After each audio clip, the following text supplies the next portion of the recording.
هوای جذاب قلبم افتاد به تب و تاب. آخ که من چه بیقرارم،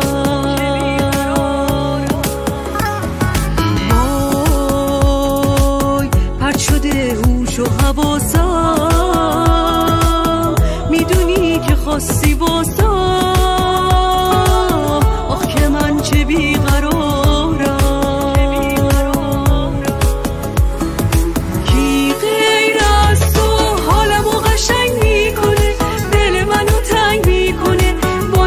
جذاب و قشنگش. کی غیر از تو همه رو رها میکنه، دل منو وا میکنه با صدا و لبخند قشنگش. کی غیر از تو حالمو قشنگ میکنه، دل منو تنگ میکنه با نگاه جذاب و قشنگش.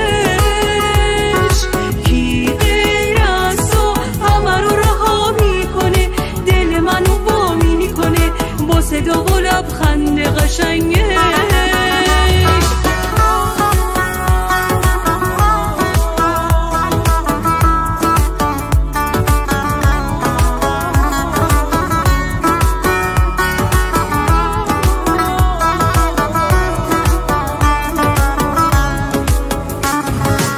قسم به اون چشمات، به خنده های زیبات که محبتم واسه همیشه. کنار قلب من بمون که این زندگی یه لحظه هم بی تو نمیشه.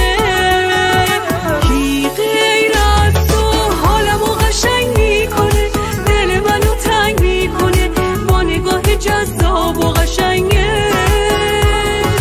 کی غیر از تو همه رو رها میکنه، دل منو وا میکنه با صدا و لبخند قشنگش.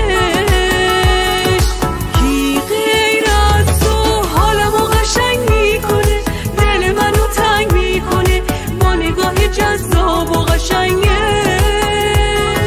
کی غیر از تو همه رو رها میکنه، دل منو وا میکنه با صدا و لبخند قشنگش.